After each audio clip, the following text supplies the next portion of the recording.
Welcome everybody to another episode on Genealogy TV. Today we are talking about wills and probate packages.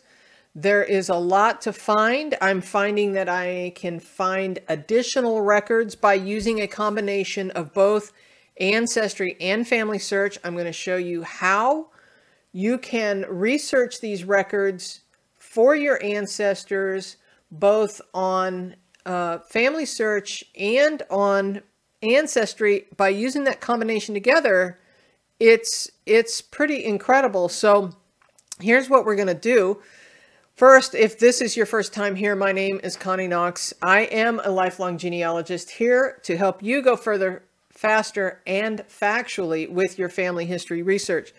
So what we're going to do is I'm going to show you my family tree, and we're starting out on Ancestry, and we're going to use this guy William McFarland Smith, and we're going to do this in real time, so hopefully there's minimal editing, if any at all, while I'm doing this. And by the way, there is going to be a handout for this episode, so if you want the handout, check the description box below, and we'll make sure that in fact I'll put a little screen up right now, give you some information about the handouts.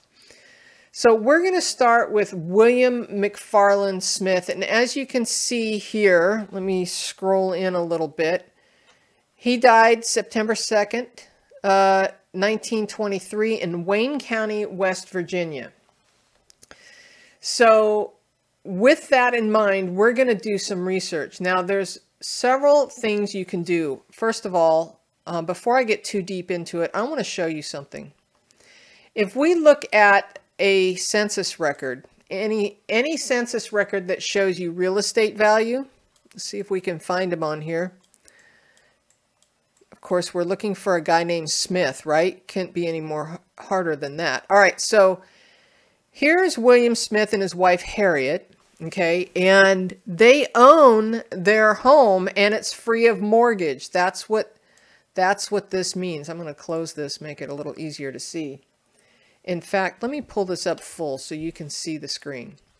All right, so here's William Smith. He's the head of household. He owns his home and it's free of mortgage. He's 70 years old in 1920, Wayne County, West Virginia, okay?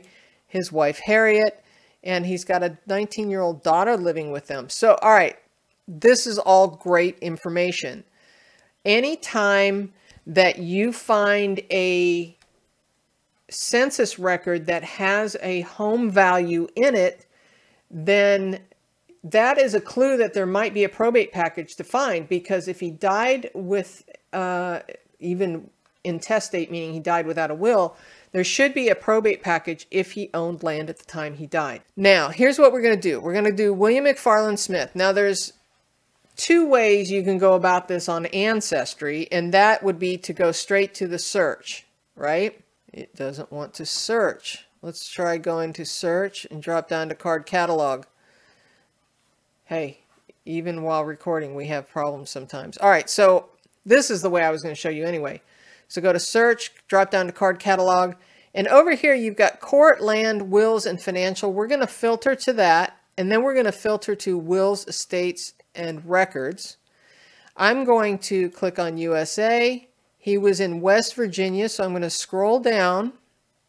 I'm going to click on West Virginia. I'm going to go back up.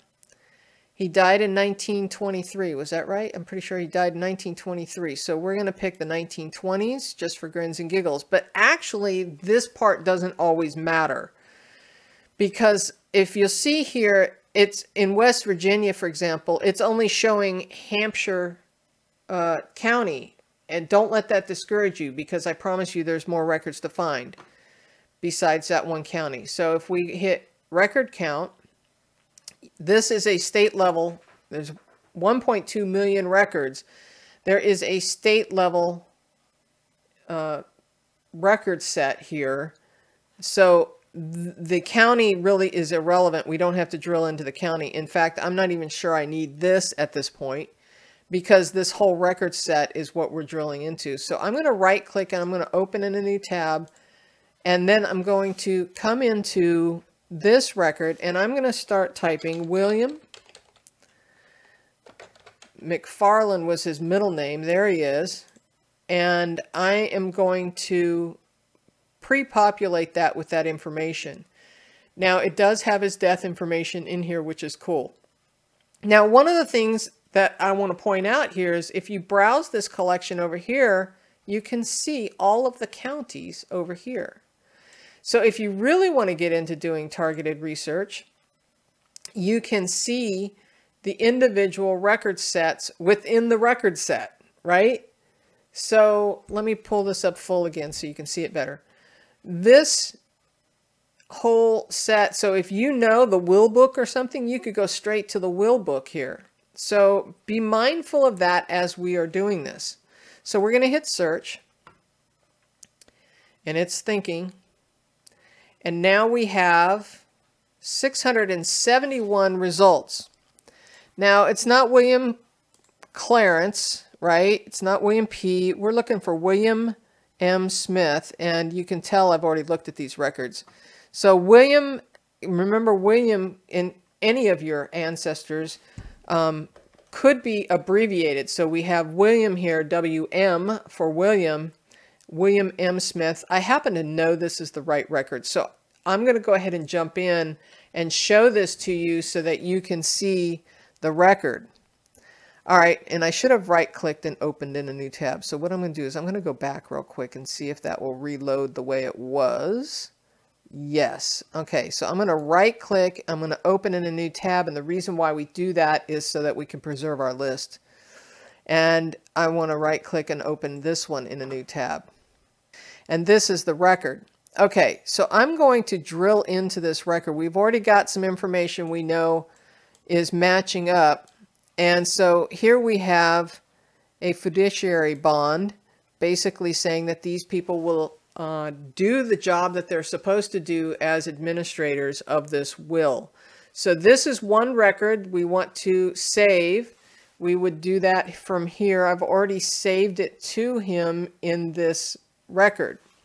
Now I'm just going to leave that tab open because we may need it. Not going there. We want to go back to the other record. Here it is. And pull this one up. And this seems to be some sort of registry. Whoops, it's over on this side. Samuel Osborne, same executor, for William M. Smith, deceased.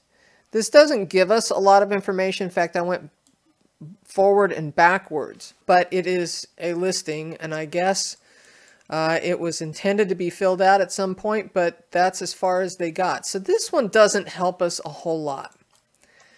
So we go back to our list, and let's see if I can get rid of, there we go. And in scrolling through this, I don't see a whole lot more. I was kind of goofing around in some of these other records. I could continue to drill in. I could continue to filter down on some of these and see if I could get some more clarity on maybe the location, but I might not come up with anything as I did there. So we'll put that back and see if we can go get a little bit closer. Let's say state level, and it's not fine. Oh, maybe. No, yeah, these are the same two we just opened. But you got to play with the filters. So now you can see that there were 671 records. All right, so what I'm going to do now, we found a couple things. And so what I'm going to do now is I'm going to go over to FamilySearch. And so let's jump over to FamilySearch. And when you click on the icon in the upper corner here, I'm going to zoom in just a little bit.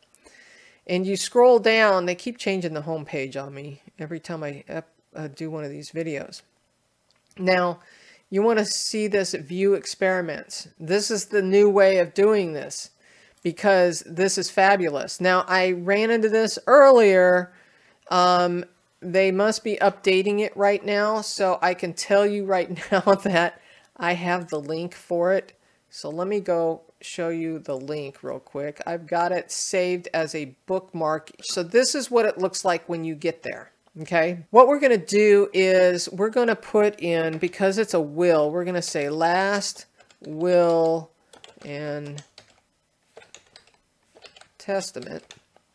I'm going to put quotes around that so that I kind of get that wording phrase. And I'm going to put William Smith. And I'm going to hit search, and hopefully we come up with something. We have 36 million results. Let's filter that. Now, these are the filters over here. Let's filter that to West Virginia. So we're going to scroll down to West Virginia, and we're going to hit, oh, we can go to the county level. Let's go to Wayne County and hit apply. Now we have 10,000 results. Let's go to the year.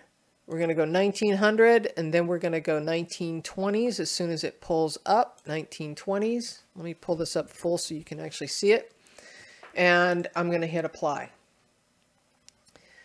Now, Wayne, look at that. William M. Smith in the presence. Okay, so let's take a look at this record.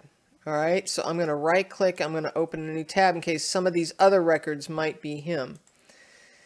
So we zoom in. William Smith. William Smith. I'm looking. Aha. I give to my wife, Harriet. So this is him. All right, so this is it. This is awesome. So now I have more information from FamilySearch than I could find on Ancestry. So it's important to make sure that you're looking in both places. Now we can then pull this in. We can copy the transcript by just clicking here, and it gives us the transcript. And every time I come in here, I'm telling you, FamilySearch is getting better and better and better with this every time I come in, because these transcripts are getting sharper and better. They're not perfect. They're a little wonky. You got to remember that this is in beta, but man, they are making some major improvements every day when I come in here. So this is the ticket right here between, especially you can pull together probably a whole major probate package between Ancestry and FamilySearch. You may even be able to continue to do more searching on FamilySearch to pull this in. So I can download this whole thing. I can include the image with highlights, without highlights, don't include the record image at all, but I would include the transcript, and of course, always, please include the source citation. We hit download, and then we can look at the transcript and we can see, at least it saves us a lot of typing when we go to actually properly transcribe this. We have a ton of information, plus it gives us the hyperlink. We can click on that and it takes us right back to the record, and I just think this is phenomenal. Now remember, don't forget to go forward and backwards in this. Now I want to go back to this full text search page. So I recommend, because this is in beta, that you, when you get to this page, bookmark it, because it's sometimes they're updating it and they kind of take parts of it offline, and it's not always, you can't always find it from the home page on FamilySearch. One of the things I wanted to show you was if you scroll down, they're constantly adding more records. So now we've got U.S. land and probate records, we got Mexico notary records, U.S. plantation records, Australian probates, we got New Zealand probates. So point being is there's some really great information that is now available to us.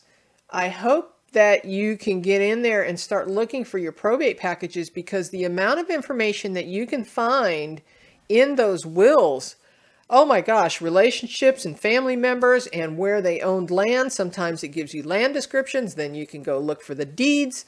You can research the family. There's just a ton of information that you can find there. I hope that rocks your world. And so with that, I'm going to give you a little plug about the Genealogy TV Academy, and we'll catch you in the next episode. How would you feel if you could break down those brick walls in your family tree? Or maybe you're just getting started in genealogy. What if you had the skills to confidently research your family history? We do this ancestor after ancestor, going back generation after generation. I do this all the time, and so can you. I help genealogy enthusiasts like you break down brick walls, learning smart research methods. I help you learn to find the records, and I will help you get organized so that you can share your ancestry with your family and future generations. I do this through a monthly membership course. It's called the Genealogy TV Academy. There are two components to this academy. There is the self-guided platform where you can take the courses online in your own time, and you can take them right now. Then there is the live Zoom meetings where you can watch a live presentation in the virtual classroom and participate in the discussion after each presentation. Now, if you can't make the live sessions, it's not a big deal because they're all recorded and added to the course platform within a few days of the live session. With the All Access Pass membership, you get everything I produce at the Genealogy TV Academy and on the Genealogy TV YouTube channel, including all of the handouts, worksheets, and the videos, all commercial free. The All Access Pass includes the live Zoom meetings, which happens typically the first Wednesday of each month at 3 p.m. Eastern US. And the live Q&A session, again, these are all Zoom meetings, and this typically happens the third Wednesday of each month. So we're getting together a couple times each month. This is an opportunity for you to ask questions and get feedback. Access to all past sessions are also included, and at this point, there's hundreds of them. I've even grouped some of these into subjects. I call them paths, so that you can take a path from point A to point B to learn specific skills. You'll have access to all of the videos from 2022 to present day. Those are the YouTube videos with their handouts. All of that is included on the Academy platform, and it's all commercial free. Now, access to the Genealogy TV Insiders Facebook group is also a great community where you can ask questions. So are you ready to learn some new skills to help prove your family history and to get organized and maybe break down some of those brick walls? Are you ready to create a legacy that you can share with your family and your grandkids and have an accurate genealogy that will last for hundreds and hundreds of years? Are you ready? If so, click the Genealogy TV Academy link on the screen now, and we'll see you in the next Zoom meeting.